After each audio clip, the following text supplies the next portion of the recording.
Salam, selamat pagi saudara-saudari yang terkasih di dalam Tuhan Yesus Kristus. Selamat berjumpa kembali di dalam renungan pagi hari ini. Sebelum kita membaca dan merenungkan firman Tuhan, marilah kita bersama-sama mempersiapkan hati dan pikiran kita dan memohon tuntunan Roh Kudus. Mari kita berdoa. Puji dan syukur kami panjatkan kepadamu ya Bapa melalui Putramu Yesus Kristus.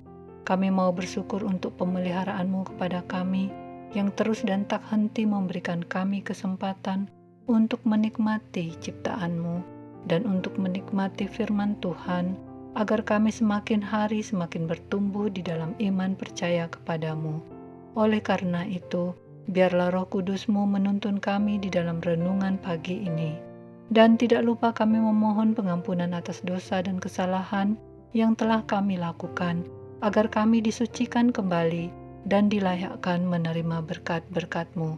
Jadilah kehendak-Mu di dalam kehidupan kami. Terima kasih Tuhan. Amin.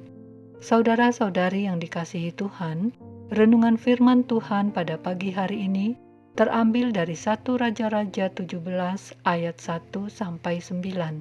Saya akan membacakannya untuk kita. Lalu berkatalah Elia orang Tisbe dari Tisbe Gilead kepada Ahab, "Demi Tuhan yang hidup Allah Israel yang kulayani, sesungguhnya tidak akan ada embun atau hujan pada tahun-tahun ini, kecuali kalau kukatakan." Kemudian datanglah firman Tuhan kepadanya, "Pergilah dari sini berjalan ke timur, dan bersembunyilah di tepi sungai Kerit, di sebelah timur sungai Yordan. Engkau dapat minum dari sungai itu, dan burung-burung gagak telah kuperintahkan untuk memberi makan engkau di sana." Lalu ia pergi dan ia melakukan seperti firman Tuhan. Ia pergi dan diam di tepi sungai Kerit, di sebelah timur sungai Yordan. Pada waktu pagi dan petang, burung-burung gagak membawa roti dan daging kepadanya, dan ia minum dari sungai itu. Tetapi sesudah beberapa waktu, sungai itu menjadi kering, sebab hujan tiada turun di negeri itu. Maka datanglah firman Tuhan kepada Elia, "Bersiaplah pergi ke Sarfat yang termasuk wilayah Sidon, dan diamlah di sana. Ketahuilah, aku telah memerintahkan seorang janda untuk memberi engkau makan." Saudara-saudariku yang terkasih, judul renungan pada pagi hari ini adalah "Sungguh Ajaib Pemeliharaan Tuhan". Saudara-saudari yang dikasihi Tuhan, di balik setiap peristiwa yang terjadi di dalam hidup kita, ada campur tangan Tuhan di dalamnya. Semua ada dalam kendali Tuhan. Ia dapat melakukan apa saja dengan cara-cara yang tidak terpikirkan oleh akal pikiran manusia, yaitu hal-hal yang tidak mungkin bagi manusia, dan tidak ada satupun yang dapat menggagalkannya. Dengan cara-cara ajaib, Tuhan memelihara hidup Nabi Elia yang kala itu harus hidup di tengah-tengah bangsa yang sedang mengalami hukuman. Hukuman yang datang dari Allah akibat raja dan rakyat yang hidup tidak setia kepada perintah Tuhan.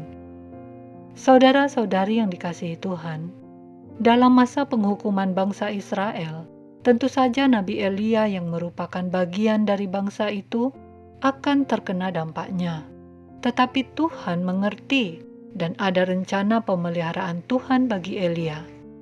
Ketika hukuman itu akan diturunkan, Tuhan memerintahkan agar Elia pergi dan diam di tepi sungai Kerit. Dari sungai inilah Elia mendapatkan sumber minumannya. Sedangkan untuk makanannya, Tuhan memakai burung gagak yang setiap pagi dan petang mengantar roti dan daging bagi Elia. Demikian pula saat sungai Kerit airnya kering, Tuhan menyuruh Elia pergi ke Sarfat dan telah memerintahkan seorang janda untuk memberi Elia makan. Sekaligus janda dan anaknya juga dipenuhi kebutuhan makanannya oleh Tuhan, di mana ia hanya memiliki segenggam tepung dalam tempayan dan sedikit minyak dalam buli-buli sebagai persediaan terakhir yang dimilikinya. Tetapi Tuhan membuat tepung dan minyak tersebut tidak habis, tidak berkurang, sampai waktu Tuhan tiba memberikan hujan. Saudara-saudari yang dikasihi Tuhan, bagi Ahab, Elialah yang telah mencelakakan orang Israel sehingga terjadi kekeringan di negerinya. Tidak ada embun atau hujan selama bertahun-tahun. Padahal sebenarnya Ahablah sumber atau penyebab Tuhan menurunkan hukumannya. Ia telah menyakiti hati Tuhan dengan perbuatannya, yaitu hidup dalam dosa Yerobeam, yaitu membuat baginya patung tuangan. Lalu ia mengambil istri orang kafir. Ia juga membuat mezbah untuk Baal sesembahan istrinya. Dan ia juga ikut menyembah Baal. Ditambah lagi, ia membuat pula patung Asyera baginya.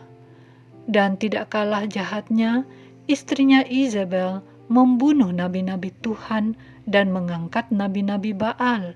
Ia juga menyalahgunakan kekuasaan untuk merampas kekayaan orang lain.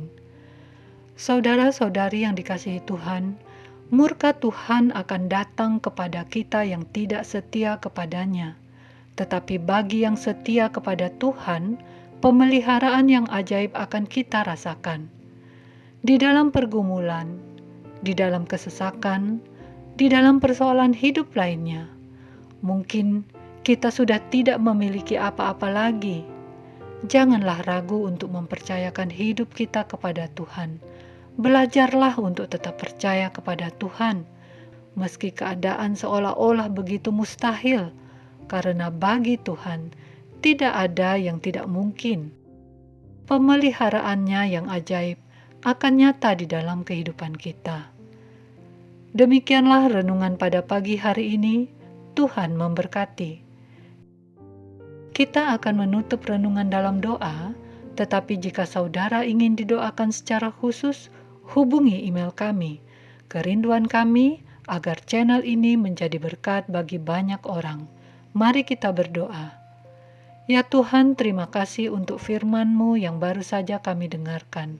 Biarlah kami tetap taat dan setia kepadamu dan mengandalkan Engkau saja di setiap pergumulan kami. Kami percaya dengan cara-Mu yang ajaib, Tuhan memelihara kami dan Tuhan akan menolong kami. Terima kasih Tuhan. Sebentar lagi kami akan melanjutkan aktivitas kami. Kami memohon penyertaan Tuhan berlaku dalam hidup kami. Jadilah kehendak-Mu. Di dalam nama Yesus, Tuhan dan Juru Selamat, kami berdoa. Amin. Saudara-saudari, mulailah harimu. Kiranya kasih dan anugerah Tuhan senantiasa melimpah di dalam kehidupanmu. Muliakanlah Tuhan di dalam setiap aktivitasmu, dan jadilah saksi hidup bagi firman-Nya. Roh Kudus menyertai kita semua. Sampai berjumpa kembali di renungan berikutnya. Tuhan Yesus memberkati.